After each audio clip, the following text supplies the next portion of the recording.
salam sejahtera untuk kita semua.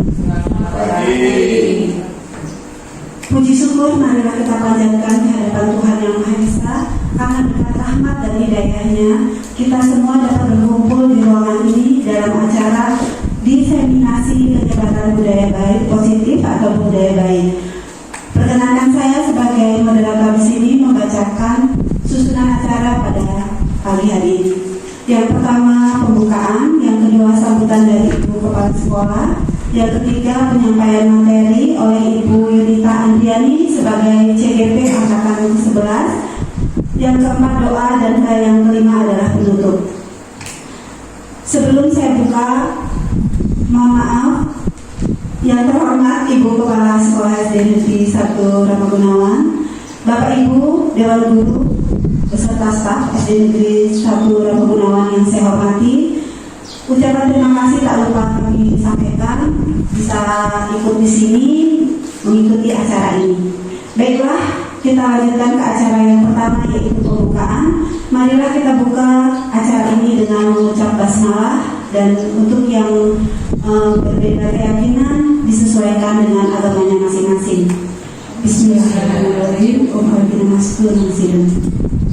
Acara yang kedua yaitu sambutan dari Ibu Kepala Sekolah kepada Ibu. Waktu dan tempat kami persilakan.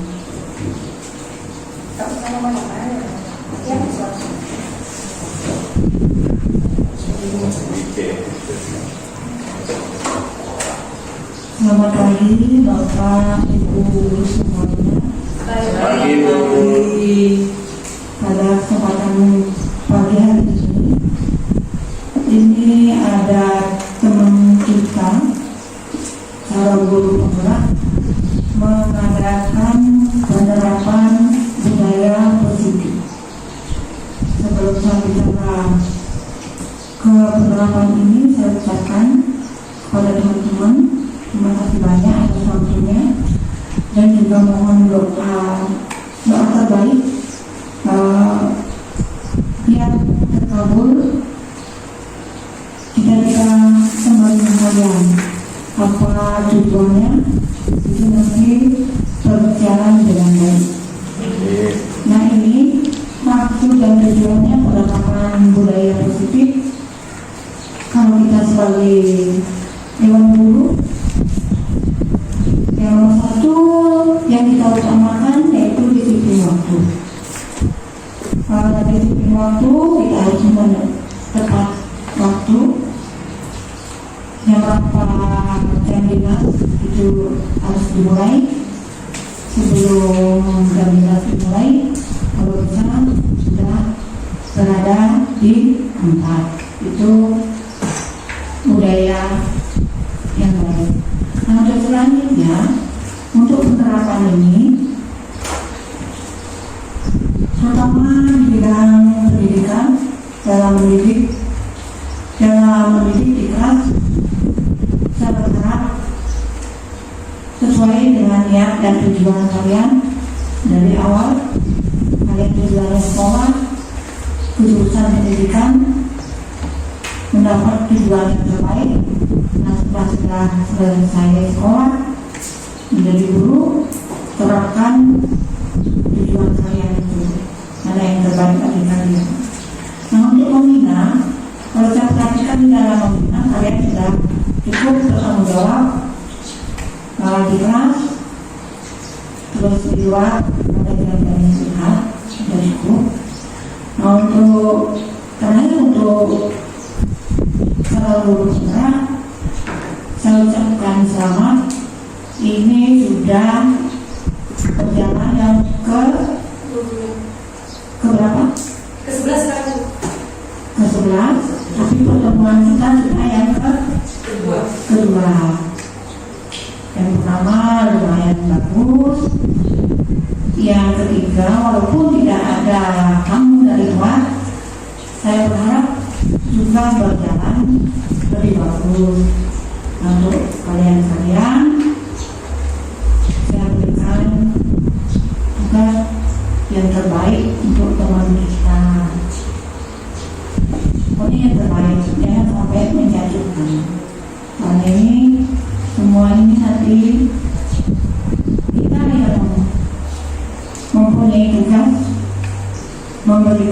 dia dukungan supaya dia tuh di dalam menjalankan calon supaya tidak ada hambatan. Itu permohonan. Nah, mungkin hanya itu sambutan dari saya. Terus waktu saya serahkan kepada pembawa acara.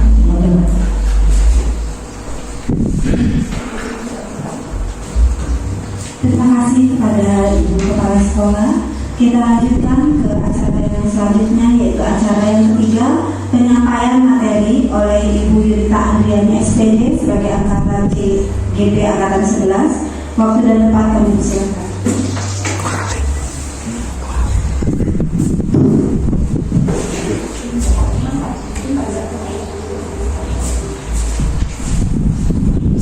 Assalamualaikum warahmatullahi wabarakatuh. Waalaikumsalam.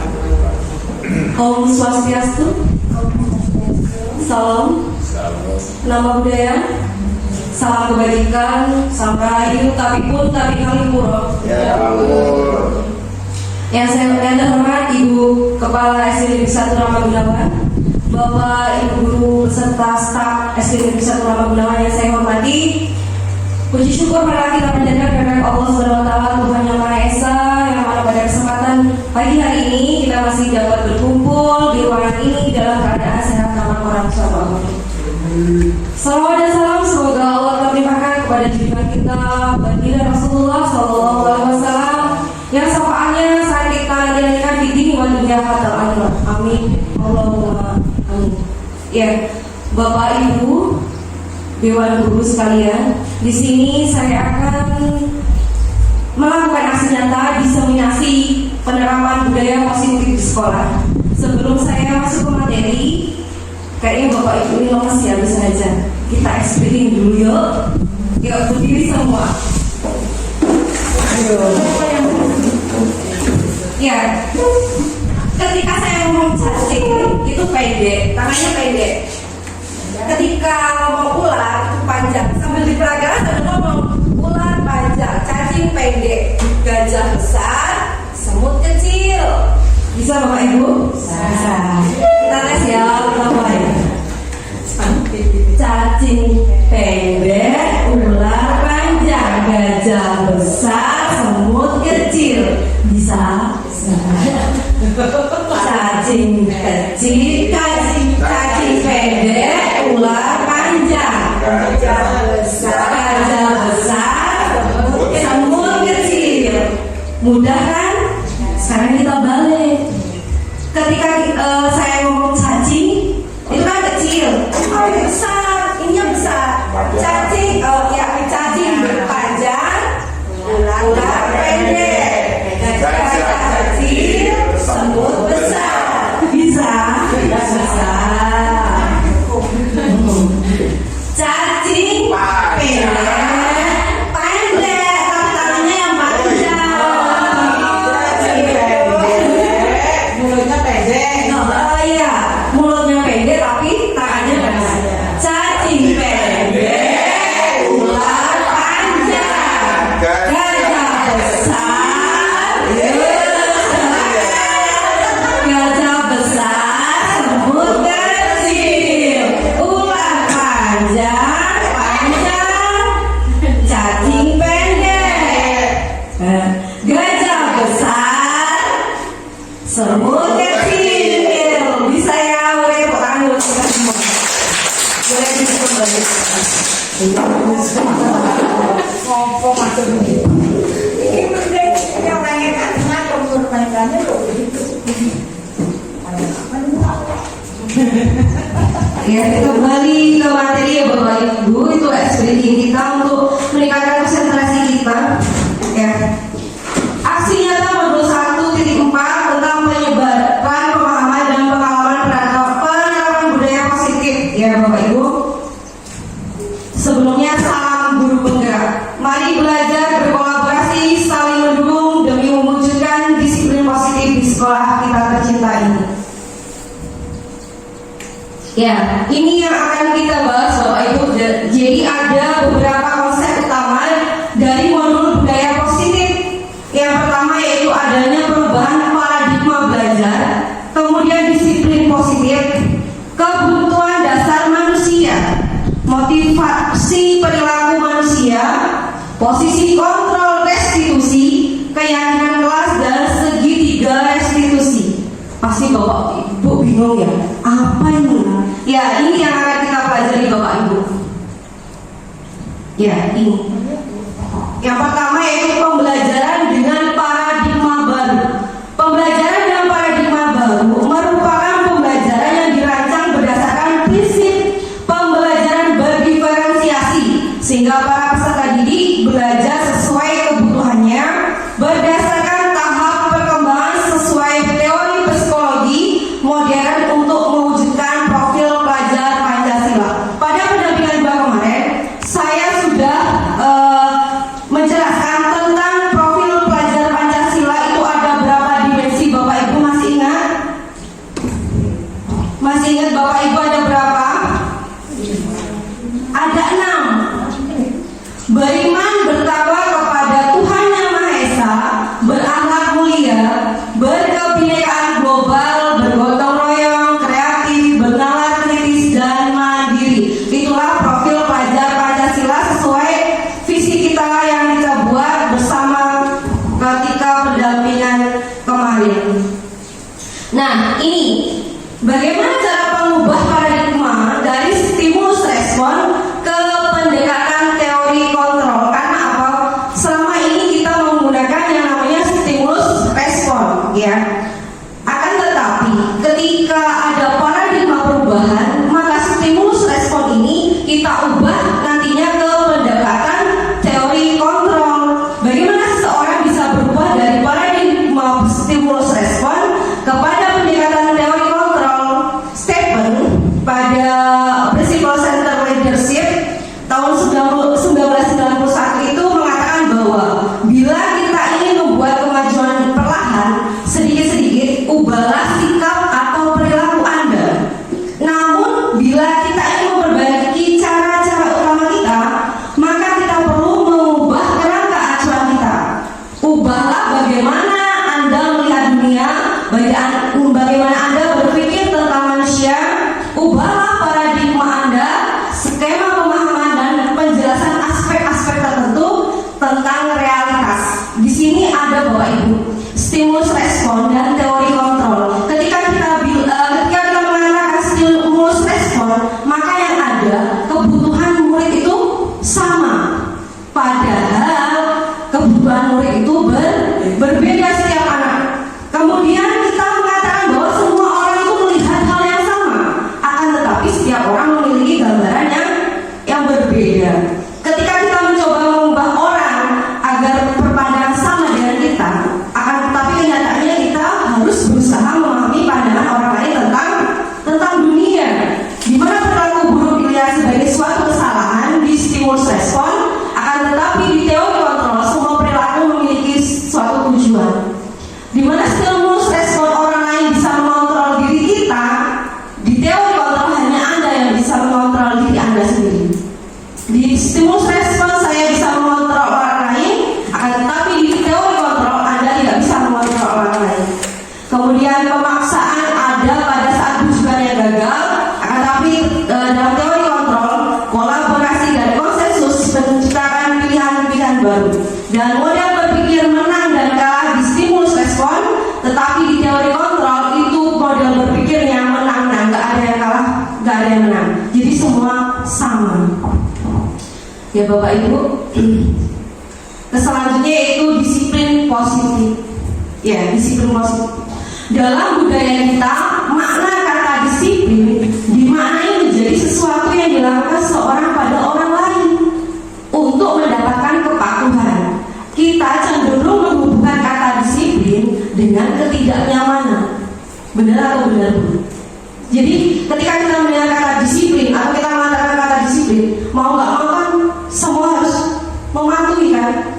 Itu nggak semua orang tuh bisa loh merasa nyaman, merasa senang. Oh saya mau disiplin, oh saya enggak. Ya memang yang punya kesadaran sendiri memang dia tanpa disiplin sudah disiplin, tapi untuk membuat orang disiplin itu butuh perjuangan. Kemudian sebagai pendidik, tujuan kita adalah menciptakan peserta didik yang memiliki disiplin diri sehingga mereka berperilaku mengacu kepada nilai-nilai kebajikan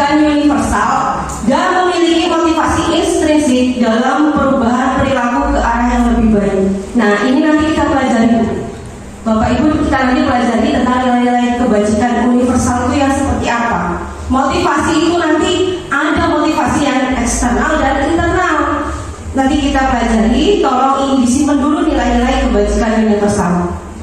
Kemudian disiplin positif merupakan salah satu cara penerapan disiplin yang bertujuan untuk menumbuhkan kesadaran serta memberdayakan peserta didik tanpa imbalan, penghargaan atau kasih reward, ancaman atau hukuman. Ini yang sering kita laksanakan, kita terapkan. Kalau nggak dihukum juga dikasih reward. Padahal ada sesuatu hal yang memang bisa kita terapkan. Kelemahan penghargaan apa, Bu? Ketika anak itu bisa melakukan sesuatu kita kasih reward. Nah, jika kalian bisa menjawab pertanyaan ibu akan kasih nilai 100. Akan tetapi ketika kita nggak kasih reward, ya anak malas-malasan. Itu kelemahan dari reward. Hukuman. Ketika anak melakukan kesalahan, kita kasih hukuman. Yang terjadi apa? Mental anak yang rusak. Seperti itu. Ada rasa takut, trauma, juga ada Bapak Ibu. Nah, nanti kita akan belajar apa sih yang bisa kita terapkan selain memberikan reward dan hukuman kepada peserta didik yang melakukan ketidakdisiplinan positif. Nah, ini Bapak Ibu, nilai-nilai kebajikan universal dari 6 institusi. Yang pertama, profil pelajar Pancasila. Ada 6. Beriman yang pertama kepada Tuhan Yang Maha Esa dan berakhlak mulia, berkebinekaan global, gotong royong, mandiri, kreatif, dan benar kritis. Kemudian Ibu Primary Years Program itu ada di dalamnya toleransi, kemudian rasa hormat, integritas, mandiri, menghargai, antusias, empati, keingintahuan, kreativitas, kerjasama, percaya diri, dan komitmen. Selanjutnya itu 9 pilar karakter, berisi tentang cinta Tuhan dan segenap ciptaannya, kemandirian, tanggung jawab, kejujuran, diplomatis, hormat dan santun, dermawan, suka menolong, gotong royong, percaya diri, kreatif, dan pekerja keras, kepemimpinan yang keadilan, baik dan rendah hati, toleransi, kedamaian, dan kesatuan. Selanjutnya keterampilan hidup atau life skill. Di dalamnya dapat dipercaya, lurus hati, pendengar yang aktif, tidak merendahkan orang lain, dan memberikan yang terbaik bagi diri sendiri. Selanjutnya itu petunjuk seumur hidup atau lifelong growth. Di dalamnya terdapat peduli, penalaran, bekerja sama, keberanian, keingintahuan, keluasan, kesabaran, ketebalan hati, kehormatan, memiliki rasa humor, berinisiatif, integritas, pemecahan masalah, tanggung jawab, dan persahabatan. Selanjutnya terakhir ada belonging moral intelligence, the 7 essential virtues that teach care to do the right thing. Di dalamnya terdapat ada empati, suara hati, kontrol diri, rasa hormat, kebaikan, toleransi, dan keadilan. Nah, inilah keenam nilai-nilai kebajikan yang universal yang ada dalam suatu institusi atau organisasi. Nah, kita meningkat pada kebutuhan dasar manusia. Apa sih kebutuhan dasar manusia? Kebutuhan dasar manusia adalah segala sesuatu yang kita lakukan untuk mendapatkan apa yang kita inginkan. Disebut kebutuhan dasar. Seluruh tindakan yang kita lakukan memiliki tujuan tertentu, dan semua usaha terbaik yang kita lakukan adalah dalam rangka agar kebutuhan dasar kita terpenuhi dengan baik. Itulah yang dinamakan kebutuhan dasar. Nah, kebutuhan dasar manusia itu ada 5, Bapak Ibu. Ada apa saja? Yang pertama adalah bertahan hidup. Yang kedua adalah penguasaan, kesenangan, kasih sayang dan diterima, serta kebebasan. Jadi ini 5 kebutuhan dasar manusia. Kalau kita sebagai pendidik, berarti ini 5 kebutuhan dasar peserta didik yang harus kita penuhi, Bapak Ibu.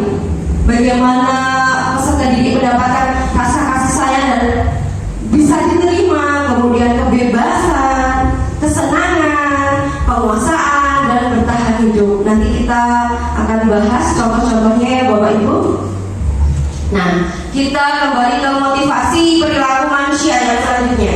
Motivasi itu apa? Motivasi adalah dorongan yang timbul pada diri seseorang atau bisa dilaksanakan dengan sadar atau tidak sadar untuk melakukan tindakan dengan tujuan tertentu.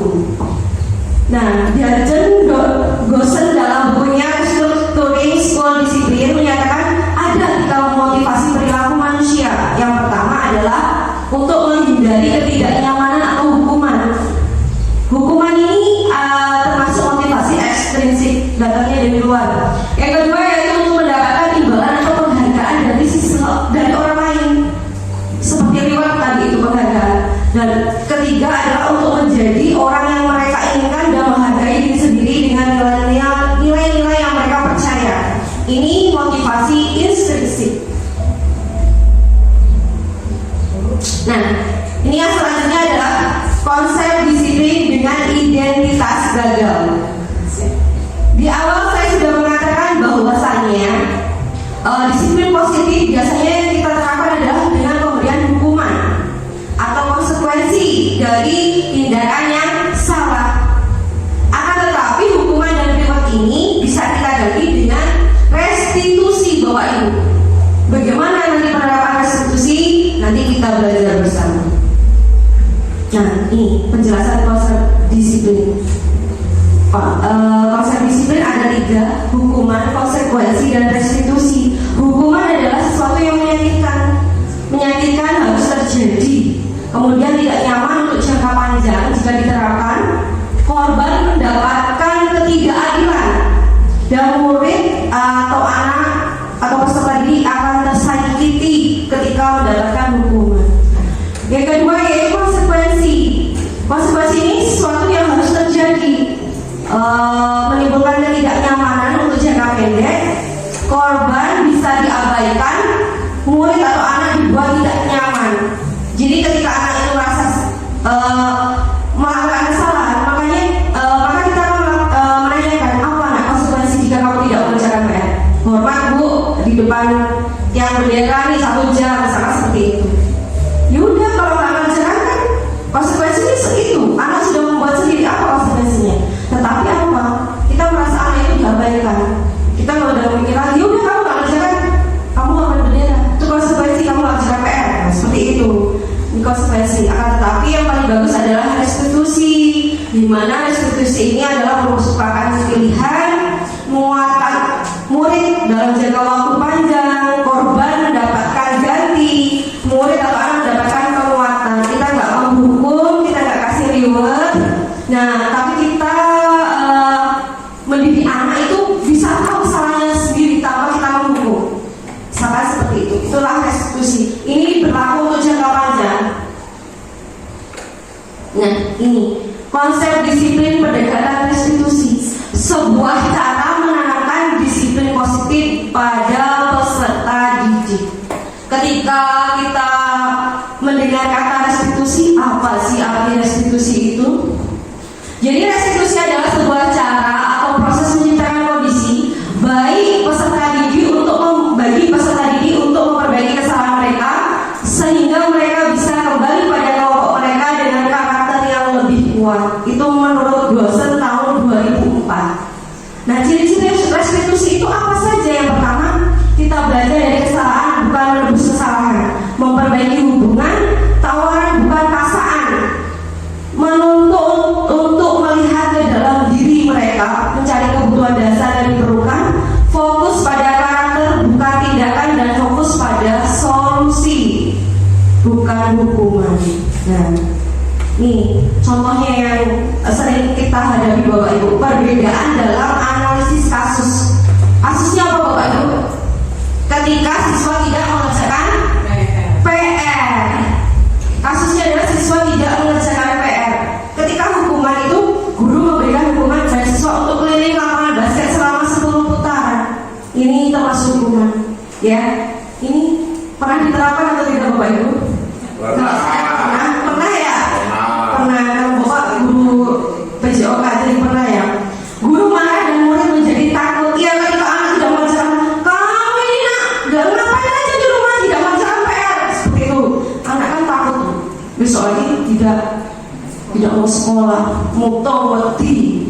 Kayak gitu ya Bapak Ibu. Yang kedua, jika siswa tidak mengerjakan PR itu kalau dalam aspek konsekuensi, guru mempersilahkan siswa mengerjakan PR-nya pada jam istirahat atau diulang selama 3 kali lipat sebagai konsekuensi dari tidak mengerjakan PR. Atau guru tegas dan siswa menaati peraturan. Ya, ini konsekuensi. Pernah Bapak Ibu menerapkannya? Pernah atau tidak konsekuensi ketika anak tidak mengerjakan PR? Ini tulis karena ini pokoknya satu buku ini harus selesai ini. Karena kamu tidak mengerjakan PR hari ini, bawa pulang, nanti besok dikumpul, buku harus penuh. Pernah Bapak Ibu? Tidak pernah? Tidak. Mungkin sekolah lain ya yang pernah. Alhamdulillah kalau sekolah kita nggak pernah. Iya Bapak Ibu, kita kembali ke 5 posisi kontrol guru. Mohon dicermati, nanti kita akan demos tentang posisi kontrol guru.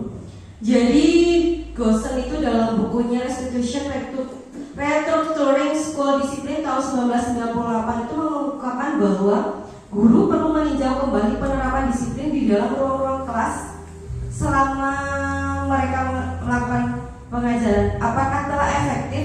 Apakah berpusat kepada murid, memerdekakan dan memandirikan murid? Bagaimana dan mengapa? Melalui serangkaian riset dan berdasarkan pada teori kontrol, Dr. William Blazer Gosen berkesimpulan ada 5 posisi kontrol guru yang harus diterapkan. Orang tua ataupun atasan dalam melakukan kontrol. Jadi posisi kontrol guru itu ada 5 Bapak Ibu, yaitu sebagai penghukum, pembuat rasa bersalah, sebagai teman, pemantau, dan manajer. Ada 5: penghukum, pembuat rasa bersalah, teman, pemantau, dan manajer. Ya Bapak Ibu. Nah, ini contoh penerapan 5 posisi kontrol Bapak Ibu. Pada kasus siswa tidak memakai atribut lengkap saat upacara bendera, seringkali terjadi Bapak Ibu. Yang pertama itu jika kita memposisikan diri kita itu sebagai penghukum, maka anak itu suruh mematuhi aturan sekolah, lalu berdiri di barisan depan atau buat barisan baru. Seringkali kita melakukannya, saya pun pernah. Nah, yang tidak memakai atribut lengkap tolong keluar barisan, buat barisan sendiri seperti itu. Inilah posisi kita sebagai penghukum. Ketika anak yang tidak memakai atribut lengkap suruh membuat barisan baru lagi, di sini anak menyadari bahwa itu adalah suatu kesalahan. Ini kita posisikan kita sebagai penghukum. Nah, bagaimana posisi kita sebagai pembuat merasa bersalah? Nih, berapa kali bapak ibu harus memberitahu kamu selalu saja mengecewakan ibu atau bapak? Seperti itu, buat rasa bersalah. Nah, kan ibu sudah sering bilang, setiap hari Senin itu kita upacara, kalian harus memakai atribut lengkap. Kenapa sih nak gak pakai lagi nak? Ibu kan sudah memberitahu, besok lagi dipakai ya nak ya. Nanti ibu kena teguran, ibu kepala sekolah loh nak. Ini membuat rasa bersalah. Jadi anak itu dengan kata-kata kita, anak tuh jadi oh iya saya salah, seperti itu. Nah, ini posisi kita sebagai teman. Kita memposisikan diri kita sebagai teman. Ayo dong yang tertib, tolong bantu ibu bapak ya. Tidak apa-apa salah, tapi bapak ibu bangga kok sama kalian. Seperti itu, kita posisi begitu sebagai teman. Ayo sih nak, besok lagi ya nak, minggu depan Senin upacara itu kita pakai atribut lengkap ya. Tolong ibu bapak dong, biar kalian itu penampilannya rapi. Ibu nggak dapat teguran lagi nih dari kepala sekolah. Seperti itu, kita posisi kita sebagai teman. Ataupun sebagai pemantau. Kamu sudah melanggar peraturan sekolah, kamu tahu konsekuensinya. Setelah upacara kamu beli atribut ke koperasi dan jalan ulang lagi. Kita sebagai pemantau. Pemantau itu bapak ibu, ini aturan sudah dibuat.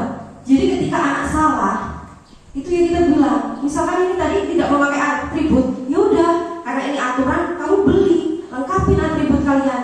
Ini kita sebagai pemantau sudah ada aturan, anak salah, anak suruh melaksanakan yang menjadi peraturan seperti itu.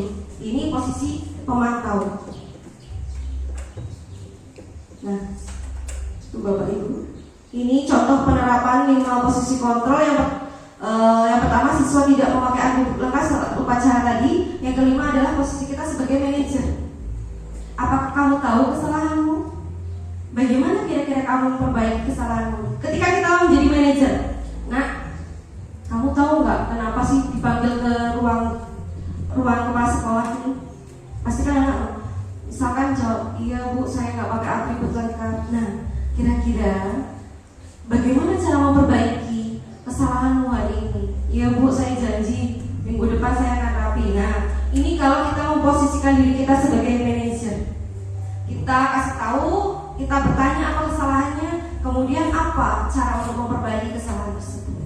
Nah, ini adalah posisi kontrol, 5 posisi kontrol yang harus diterapkan oleh seorang guru. Nanti saya bagi sticky knowledge, Bapak Ibu guru tulis nama, kemudian Bapak Ibu tolong tulis posisi kontrol apa yang sering Bapak Ibu laksanakan atau lakukan di kelas.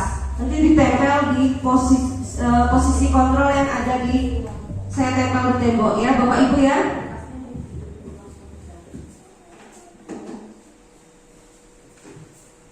Ditulis nama, terus tulis posisi kontrol yang biasa dilakukan di kelas. Kenapa? Ada alasannya, nanti saya tanya.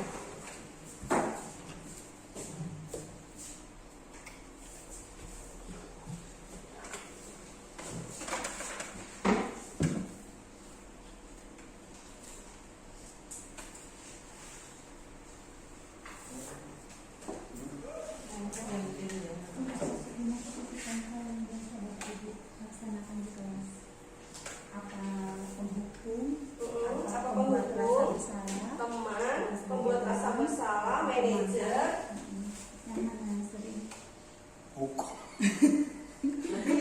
Kelimanya itu milih salah satu, apa semuanya? Ketika ibu sudah melaksanakan 5-5-nya, ya sudah ditulis 5-5-nya.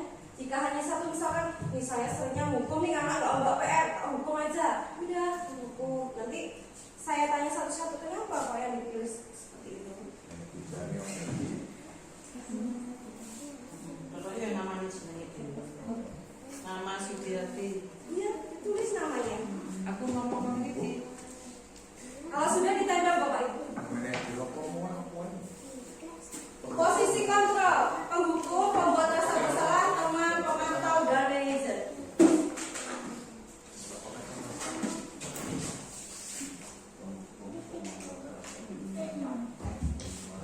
Posisi kontrol guru adalah sebagai penghukum, pembuat rasa bersalah, teman, pemantau, dan manajer. Mana posisi kontrol yang sering Bapak Ibu terapkan di kelas? Tulis di sticky notes dan bisa ditempel ke kertas yang ditempel di tembok. Umumnya penghukum, terus kita tulis apa gitu ya? Iya. Jika misalkan Ibu memilih penghukum, alasannya apa Ibu? Kok memilih penghukum gitu?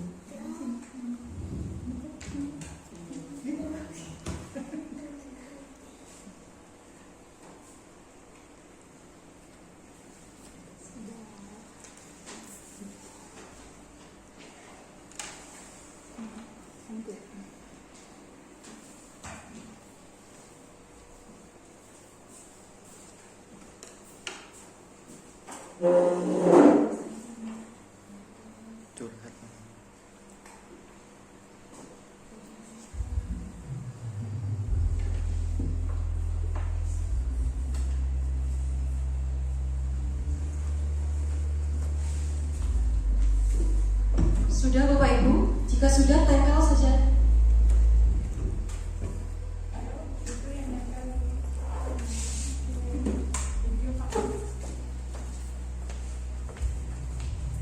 Dari satu gitu. Nggak apa-apa, bagus. Kalau lebih dari satu nggak apa-apa.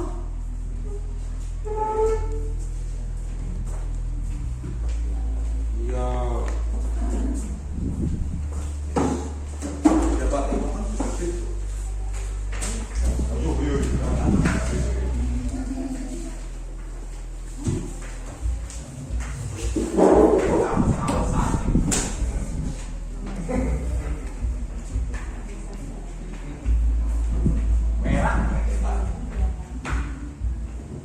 Kok nggak ada namanya ya? Hah? Belum kasih nama. Nama anak apa nama gurunya? Nama gurunya. Sosok nama anak. Nanti anaknya yang hukum gurunya. Nama kita tuh. Iya, nama ibu. Ada Utu Ayu, berarti ketuanya mau kok datang.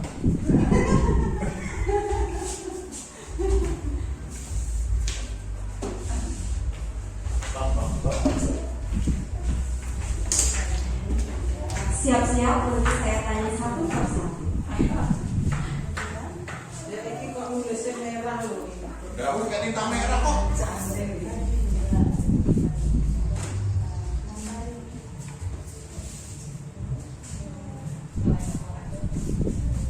Oke. Terima kasih Bapak Ibu. Posisi kontrol yang pertama dari Ibu Putu Ayu. Posisi kontrol yang pertama adalah memposisikan dirinya sebagai teman. Yang kedua, memposisikan sebagai pembuat rasa bersalah. Dan yang ketiga, memposisikan diri beliau sebagai penghukum. Itu dari Ibu Putu Ayu Puspitasari. Kemudian selanjutnya yaitu dari Bapak Moko, bahwasanya Bapak Moko ini memposisikan dirinya ketika mengajar di kelas itu sebagai penghukum. Kemudian dari Ibu Sudiati Ningsih, posisi kontrol yang telah dilaksanakan oleh beliau ketika mengajar adalah sebagai penghukum. Kemudian dari Ibu Ana Rianti Wijaya, itu posisi kontrol yang telah Ibu Ana laksanakan di kelas ketika pembelajaran adalah sebagai penghukum dan pemantau. Selanjutnya yaitu dari Bapak Wisma Kurniananda Adi, memposisikan dirinya sebagai teman ketika pembelajaran. Iya, baik Bapak Ibu, sekarang mohon alasannya kenapa dimulai dari Ibu Ana sebagai penghukum dan pemantau. Ya, terima kasih kepada Bu Yunitia, Bu Unita, ya, Bu Yunita, yang sudah memberikan kesempatan kepada saya untuk memberikan penjelasan sedikit saja ya. Ini dalam 5 posisi kontrol guru yang biasanya saya lakukan di dalam kelas itu yang pertama adalah penghukum ya, sebagai penghukum. Karena kalau anak-anak itu kan ya biasa saya sering mengasih PR kepada anak-anak, itu yang paling utama ya. Nah, apabila anak itu tidak mengerjakan PR, saya pasti akan berikan hukuman ya kepada anak. Karena kalau saya tidak menerapkan seperti itu, anak-anak akan malas belajar tentunya ya. Nah, jadi saya berikan hukuman ke anak-anak. Cuman untuk penghukuman itu saya memberikan hukuman yang posisi anak kelas rendah ya. Jadi tidak berat-berat. Misalnya kalau dihukum anak kalau tidak mengerjakan PR, anak maju ke depan menyanyikan lagu, misalnya lagu wajib atau lagu daerah, ataupun kita memberikan ajaran mengasih tebakan ya, tebakan apa, kita menghitung atau dan sebagainya. Nah, untuk yang kedua yaitu pemantau ya.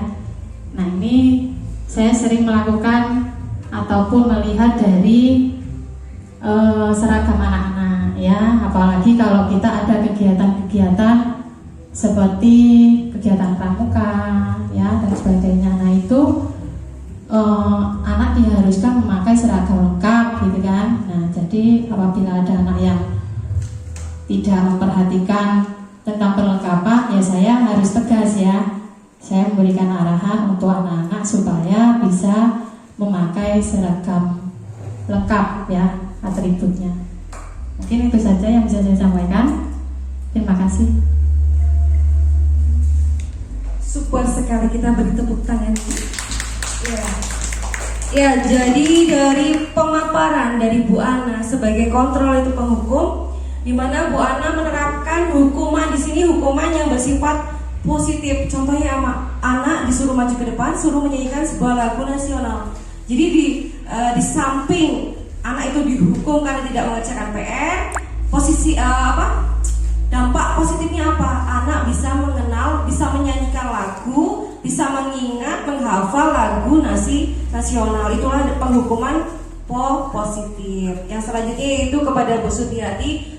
Mengapa Bu Sudiati memilih posisi kontrol sebagai penghukum? Iya, Bu.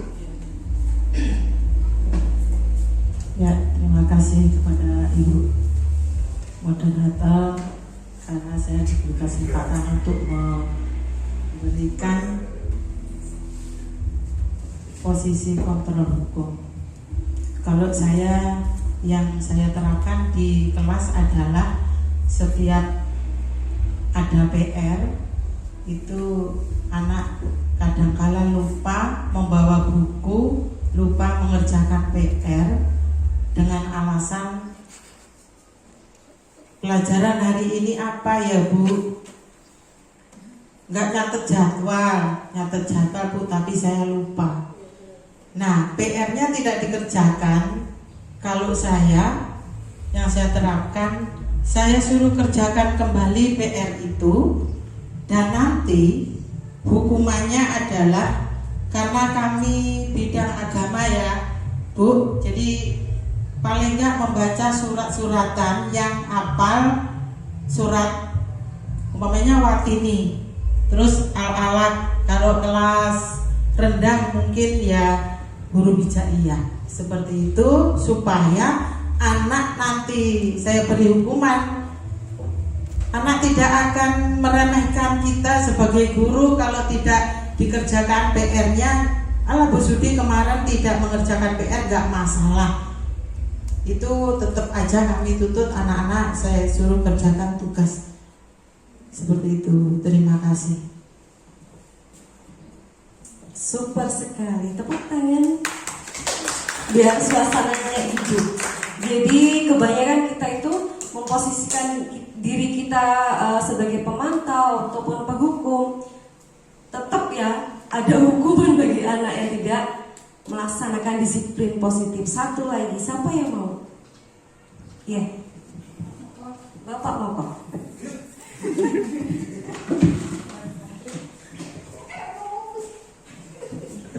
Baik, terima kasih untuk waktu yang diberikan kepada saya dari Bu Yunita. Di sini saya memposisikan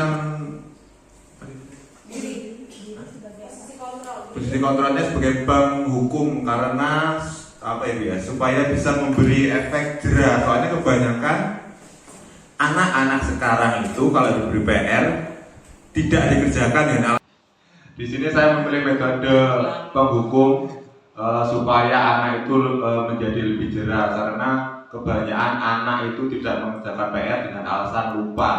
Jadi kalau saya di bidang olahraga, hukuman saya ya tentang olahraga. Sebelum kita keluar itu biasanya saya hukum dulu, muterin dulu lapangan, terus mengambil sampah, dan satu lagi setiap selesai penilaian PR itu saya selalu kasih nilai dan saya minta tanda tangan orang tua di bawahnya supaya orang tua itu bisa mengontrol anaknya, nilai anaknya sendiri.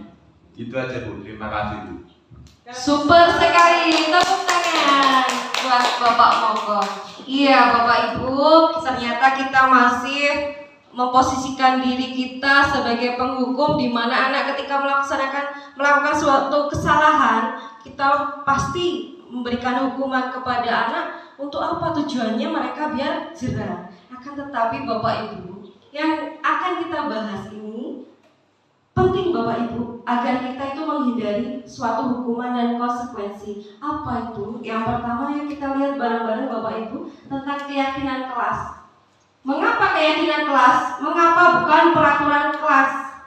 Mengapa kita memiliki peraturan tentang penggunaan helm pada saat berkendara? Atau mengapa kita memiliki peraturan tentang penggunaan masker dan cuci tangan menggunakan sabun? Jadi perbedaan peraturan dengan keyakinan kelas itu apa Bapak Ibu? Peraturan, ya Bu Putu Ayu, silakan. Apa bedanya peraturan dan keyakinan kelas? Menurut saya, kalau keyakinan kelas itu berasal dari siswa kita, peserta didik, kesepakatan kelas. Kalau misalnya peraturan kelas itu biasanya Bapak Ibu gurunya yang sudah buat duluan, anak-anak tinggal menerima. Begitu kalau menurut saya. Oke, super sekali tanggapan dari Bu Putu Ayu Puspitasari. Iya benar Bapak Ibu, benar. Peraturan adalah sesuatu yang kita buat. Jadi bisa ke kelas sekolah dengan guru ataupun memang sudah ada edaran dari dinas untuk peraturan sekolah. Sedangkan keyakinan kelas itu yang membuat siapa? Yang membuat adalah guru, antara guru dan murid membuat yang namanya keyakinan kelas. Ketika keyakinan kelas ini kita buat, sebelumnya kita itu membuat suatu peraturan bagi anak dan kita sebagai pendidik. Jadi sebelum menjadi keyakinan itu hanya sebagai apa? Peraturan yang masih nanti kita jadikan lagi, kita ubah lagi ke kalimat positif yang nantinya menjadi keyakinan kelas. Nanti kita bahas Bapak Ibu. Nah, ini bagaimana pembentukan keyakinan kelas. Keyakinan kelas itu lebih abstrak dari peraturan. Berupa pernyataan universal, dibuat dalam bentuk positif, sedikit saja agar mudah diingat, sesuatu dengan kondisi kelas dan sekolah sehingga mudah diterapkan. Semua warga sekolah atau warga kelas dilibatkan saat membuat keyakinan kelas. Jadi keyakinan kelas ini kita buat bersama-sama dengan murid. Nanti apa yang dihasilkan yaitu yang kita patuhi di dalam kelas. Nah, keyakinan kelas ini apa?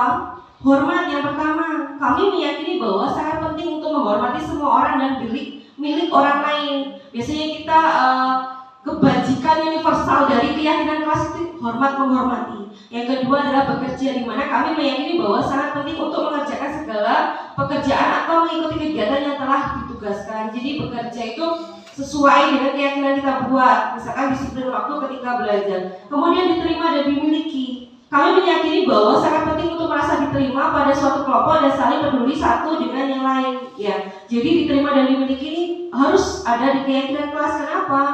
Sebab anak-anak sekarang itu beda. Nilai sosial anak-anak mulai berkurang. Ketika kita tidak mengajarkan nilai sosial kepada anak, maka anak cenderung akan bersifat individualis. Seperti itu Bapak Ibu. Nah, ini nilai kebajikan keyakinan kelas. Jadi ketika kita membuat keyakinan kelas itu ada tahapannya. Yang pertama, anak maupun kita itu membuat ide apa, peraturan apa yang harus kita patuhi dalam kelas.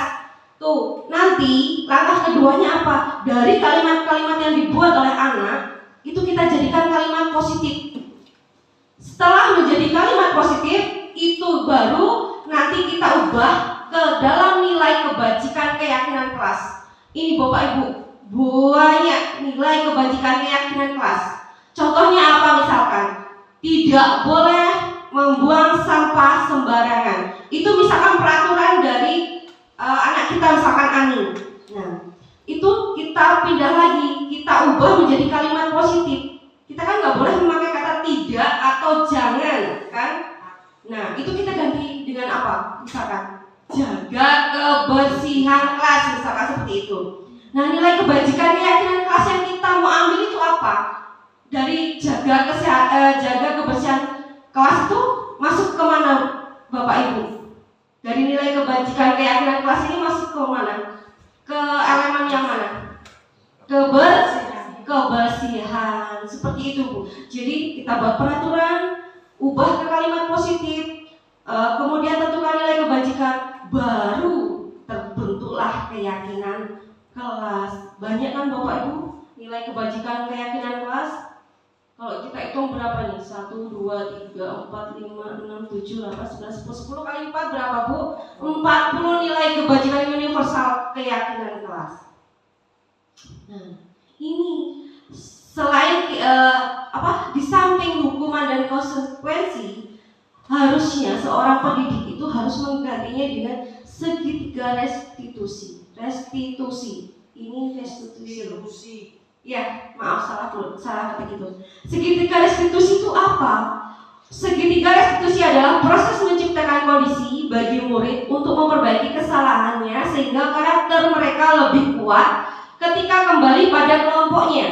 Restitusi memberikan kesempatan kepada murid untuk disiplin positif, memulihkan diri dari kesalahan sehingga memiliki tujuan yang jelas. Ini segitiga restitusi. Kenapa kok disebut segitiga restitusi? Karena tahapannya ada 3. Nih, tahapan segitiga restitusi. Yang pertama ada stabilitas identitas, di mana kita semua akan melakukan hal terbaik yang bisa kita lakukan. Yang kedua yaitu validasi tindakan yang salah. Jadi semua perilaku memiliki alasan. Kenapa kok murid kita itu melakukan kesalahan itu, kenapa? Pasti ada alasannya. Yang ketiga menanyakan keyakinan. Kita semua memiliki motivasi internal. Jadi keyakinan ini adalah keyakinan kelas yang sudah kita buat, kita yakini, kita akan laksanakan. Jadi ketika ada anak yang tidak disiplin, kita harus melakukan tahapan segitiga restitusi. Yang pertama menstabilkan identitas. Jadi gini, sebagai teman misalkan, nah kenapa kok nggak PR nak? Kenapa kok tidak mengerjakan PR? Gak usah takut, ibu juga pernah kok nak melakukan seperti itu waktu sekolah, sekarang seperti itu. Nah, kemudian validasi tindakan yang salah. Dia kan mesti ngomong, kenapa nak? Dari kita bilang, kita tanya, mengapa nak kok nggak ngerjakan PR? Sekarang anak kan jawab, alasannya apa? Nah, misalkan ketiduran kok capek main dan sebagainya, kita yakini. Nah, kita kan sudah membuat keyakinan kelas. Tindakan kamu tidak mengerjakan PR itu melanggar keyakinan kelas yang telah kita buat atau tidak? Pasti anak bilang, iya bu. Nah, terus kedepannya bagaimana nak? Ketika ada PR, bagaimana? Tindakannya harus kamu lakukan itu apa nak? Mengerjakan bu. Janji ya, besok lagi dikerjakan. Iya. Seperti itu, Bapak Ibu. Ketika kita menyikapi anak tidak disiplin positif, kita mengatasinya dengan menggunakan segitiga restitusi seperti itu Bapak Ibu, tanpa kita menghukum, tanpa kita memberikan konsekuensi atas tindakan yang salah. Nah, tujuan dasar dari segitiga restitusi ini adalah untuk mengubah orang yang gagal karena telah berbuat kesalahan menjadi orang yang sukses. Kita harus mampu meyakini mereka dengan mengatakan kalimat seperti, tidak ada manusia yang sempurna nak. Ibu juga pernah kok melakukan itu nak. Seperti itu. Inilah dari kata-kata itu kan anak jadi tahu bahwa apa yang telah dia lakukan itu salah. Seperti itu. Nah, itu loh cara menangani kasus ya Bapak Ibu. Kita tidak boleh menghukum ataupun kita tidak boleh memakai konsekuensi yang telah dibuat, tetapi kita harus menggunakan restitusi. Restitusi ya. Nah, cara membangun budaya positif di sekolah itu seperti apa Bapak Ibu? Yang pertama itu kita terapkan komunikasi terbuka. Jadi budaya positif ini tidak bisa kita lakukan sendiri. Jadi ibu kepala sekolah juga nggak bisa melaksanakannya sendiri tanpa kita. Kita juga tidak bisa melaksanakan sendiri tanpa bantuan rekan-rekan sejawat, kepala sekolah ataupun pihak atau warga sekolah. Kita juga tidak bisa melaksanakannya tanpa adanya anak-anak. Karena kita ini ibu kepala sekolah, kita sebagai pendidik, murid itu adalah aset yang dimiliki oleh sekolah. Yang pertama cara membangunnya adalah kita terapkan komunikasi yang terbuka, fasilitasi komunikasi terbuka antara semua pihak di sekolah termasuk guru, siswa. Selain itu yang terpenting adalah orang tua, karena anak lebih banyak waktunya dengan orang tua dan staf sekolah. Selenggarakan pertemuan rutin, forum diskusi, atau sarana komunikasi lainnya untuk memastikan setiap pihak merasa didengar dan dapat berpartisipasi dalam pengambilan kesepakatan atau keputusan. Nah, itu yang pertama, menerapkan komunikasi terbuka. Yang kedua, caranya bagaimana? Bangun lingkungan penuh apresiasi dan penghargaan. Jadi bangun budaya penghargaan dan merayakan pencapaian baik itu akademis maupun non akademis. Adakan acara penghargaan, kemudian sertifikat, kita memberikan sertifikat untuk menghargai prestasi siswa dan guru. Hal ini dapat memotivasi siswa untuk mengembangkan kemampuannya. Seperti yang telah kita laksanakan ya Bapak Ibu, ketika anak-anak didik kita mendapatkan prestasi kejuaraan misalkan dalam cabang olahraga, walaupun misalkan sudah ada atau sudah mendapatkan sertifikat dari tingkat kecamatan, ya dari sekolah kita berikan lagi, atau ketika anak itu mengambil atau menerima hasil dari belajarnya selama 6 bulan misalkan. Nah, misalkan ada nilainya bagus, jadi kita kasih reward nih, penghargaan agar anak itu lebih motivasi belajarnya lebih tinggi lagi, seperti itu. Yang ketiga yaitu hindari pendisiplinan dengan cara negatif. Ya, kita nggak bisa menyuruh anak itu untuk disiplin itu tapi dengan cara-cara yang negatif, misalkan dengan cara hukuman. Fokuslah pada pendekatan positif dalam menangani perilaku siswa. Hindari cara disiplin yang bersifat negatif dan lebih banyak berorientasi pada pemahaman, pembelajaran, dan perbaikan perilaku.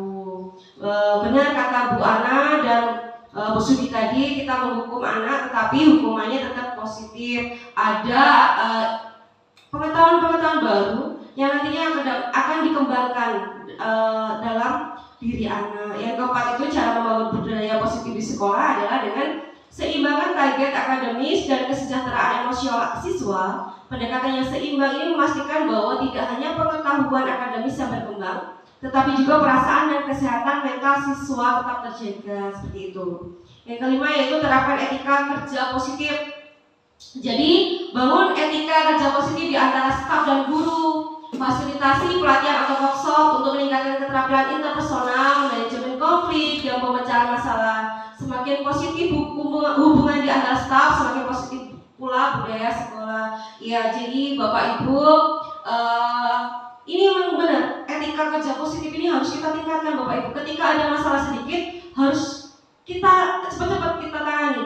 Jangan sampai ketika ada masalah tidak cepat ditangani, karena akan menimbulkan masalah-masalah baru yang nantinya tidak kita berselisih paham.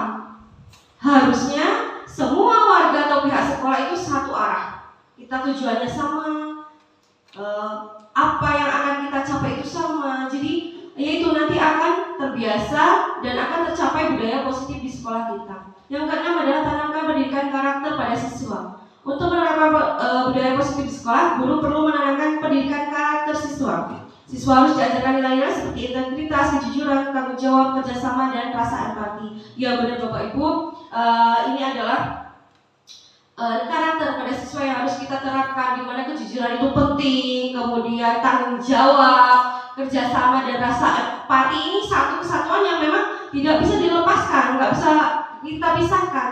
Jadi anak tuh jika dalam kondisi fondasinya kejujuran itu udah ada, enak Ibu Bapak, nanti tanggung jawabnya pasti ada. Ketika misalkan tadi masalahnya adalah PR, ketika dikasih PR itu pasti tanggung jawab mengerjakannya. Kemudian ketika sudah ada tanggung jawab, ketika disuruh berkelompok itu pasti melaksanakan dengan baik. Mereka berkolaborasi, bekerja sama dengan baik. Kemudian tanamkan rasa empati. Karena apa? Agar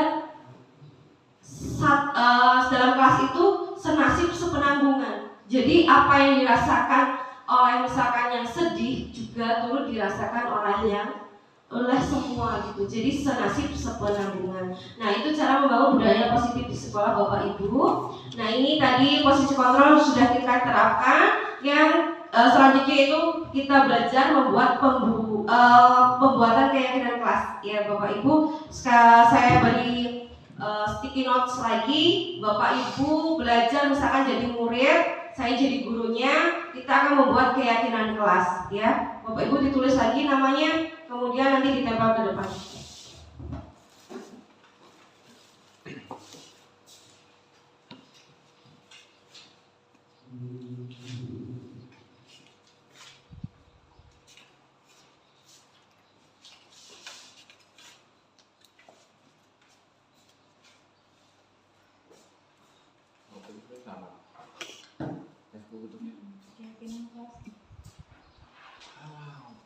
Ya, membuat keyakinan kelas misalkan seperti tadi saya bilang, jangan mengotori kelas misalkan. jangan tidur di kelas, jangan mencontek misalkan, kemudian jangan berantem, jangan bully, atau tidak boleh mencubit, atau tidak boleh nakal, seperti itu Bapak Ibu contohnya.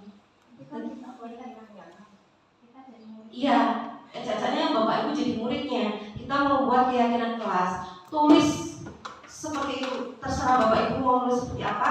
Nanti kita akan memperbaikinya menjadi kalimat yang positif.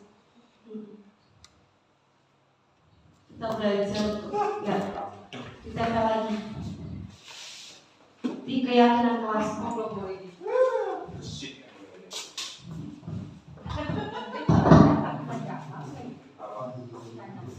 Nggak bisa jawab, bisa belakang Bu. Ya kan siswa super.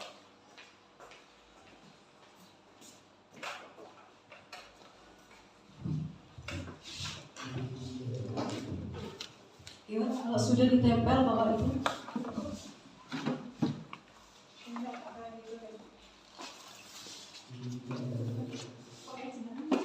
Nama, jangan lupa nama.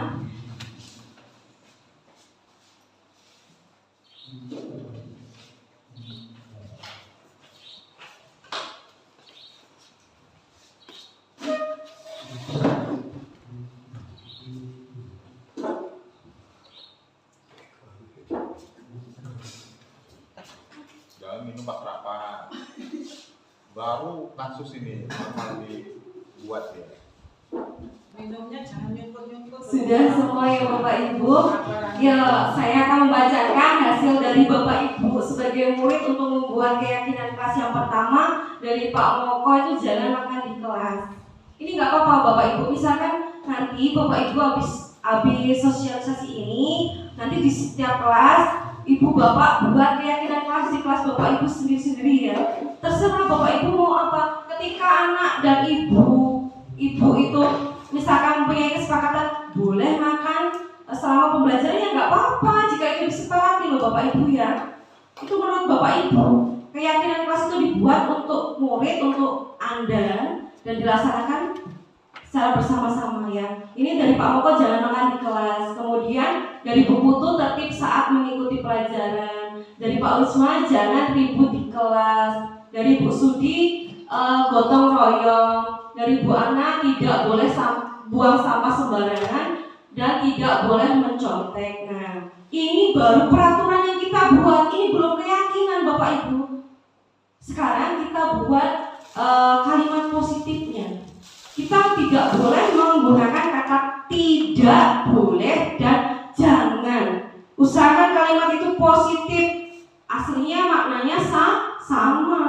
Ya, yang pertama, Pak Moko jangan makan di kelas. Kalimat positifnya apa kalau maju ditulis? Aduh. Jangan makan di kelas.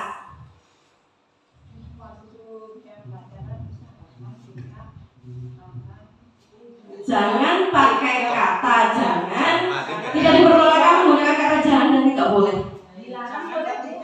Dilarang. Boleh.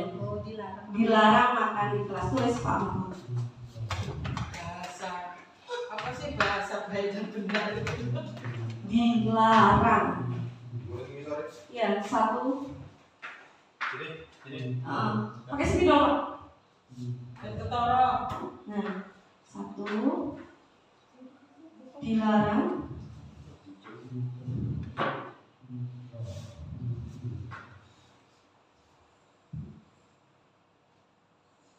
Dilarang makan di kelas.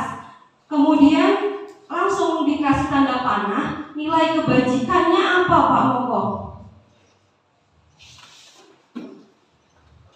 Nih, nilai kebajikannya ada 40 Pak. Dilarang makan di kelas. Itu termasuk nilai kebajikannya masuk yang mana? Dilarang makan di kelas.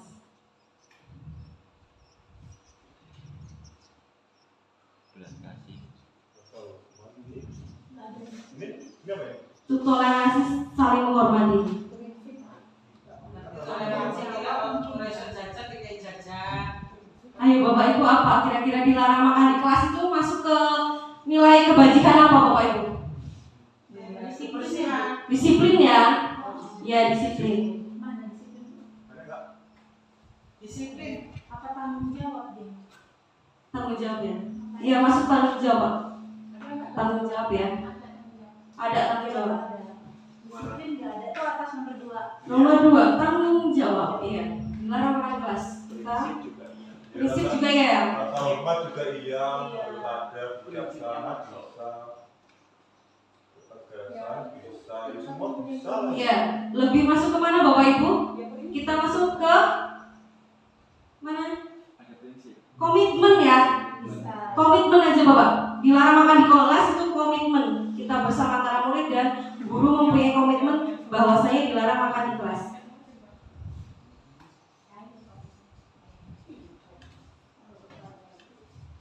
Ya, selanjutnya Bu Putu.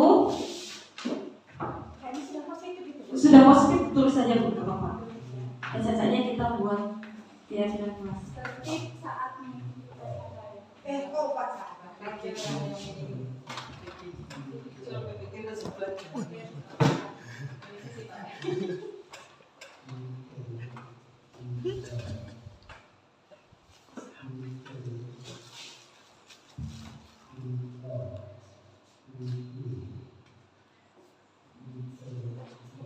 Nilainya apa Bu? tanggung jawab ya. Iya, tertib saat mengikuti pelajaran itu tanggung jawab. Nilainya 10. Tanggung jawab. Selanjutnya Pak Wisma. Dilarang makan di kelas itu merupakan nilai kebajikan komitmen. Tertib saat mengikuti pelajaran itu adalah nilai kebajikan yang tanggung jawab. Yang ketiga dari Pak Wisma adalah Kelas buku jangan ribut di kelas. Berarti jam pelajaran. Tidak. jangan pakai dilarang ngobrol. Keluar kelas. Tidak. Tidak pakai. Tetap tenang ya. Tetap tenang ya Bapak Ibu ya. Bapak Ibu, ketika jangan ribut, kan nggak boleh nih, tidak boleh amat. Gimana kok tetap tenang? Tetap tenang. Tetap tenang. Keep silent. Tetap tenang saat belajar. Akhirnya hasilnya nggak boleh ribut. Tetap tenang ketika belajar itu apa Bapak Ibu? Dia masuk kemana? Disiplin. Disiplin. Tetap tenang, kedamaian ya, damai. Semua yang masuk pun aja turun. Rasa hormat itu sama gurunya biasanya. Ya, dia masuk ke kedamaian Pak, kedamaian. Ya kedamaian. Kan karena kalau kita nggak ribut itu berarti merasa damai. Nyaman, damai. Selanjutnya siapa itu? Saya turun gunung. Ngantuk aja nulis. Gotong royong itu siapa? Oh iya, iya Ibu Sudi. Gotong royong. Itu gotong royong ya? Kerjasama ya. Bisa sih Bu, sebenarnya gotong royong aja ya nggak apa-apa. Kerjasama di sini kerjasama terus gotong royong. Nggak apa-apa. Terserah Ibu tuh mau yang mana.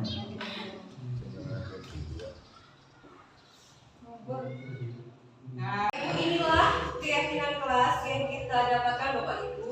Kemudian selain keyakinan kelas yang harus kita pahami, saya sudah memberikan pemahaman mengenai posisi kontrol kita sebagai guru dalam menghadapi siswa-siswi kita yang tidak disiplin. Bapak Ibu, perlunya kerjasama kolaborasi antara kami, antara kita sesama guru, kepala sekolah serta murid dalam menerapkan budaya positif di sekolah kita Bapak Ibu. Tanpa bantuan Bapak Ibu semuanya, maka budaya positif ini tidak akan tercipta Bapak Ibu. Hendaknya kita berpegangan erat untuk apa Bapak Ibu? Untuk membudayakan budaya positif, menerapkan disiplin positif di sekolah kita, agar apa yang kita cita-citakan dapat terwujud Bapak Ibu. Terima kasih atas partisipasinya pada pagi hari ini.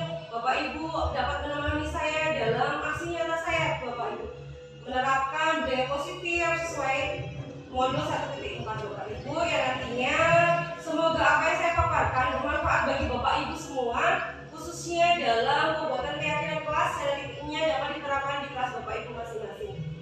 Jika ada salah tutur kata, sikap selama saya melakukan pemahaman budaya positif, saya mohon maaf sebesar-besarnya. Saya akhiri. Wassalamualaikum warahmatullahi wabarakatuh.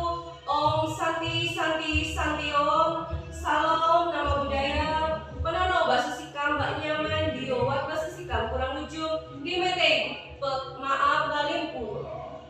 Budaya positif dari Bu Yunita Andriani. Kita lanjutkan ke acara selanjutnya yaitu keempat, yaitu doa dan yang terakhir penutup. Sebelumnya, marilah kita berdoa sesuai dengan keyakinan masing-masing. Semoga kegiatan pada hari ini bermanfaat untuk kita semua. Berdoa mulai. Selesai. Sebelum saya tutup, saya sebagai moderator mohon maaf apabila ada kesalahan. Marilah kita tutup acara ini dengan mengucapkan hamdalah. Saya tutup dengan selamat siang. Om Santi Santi Santi Om. Wassalamualaikum.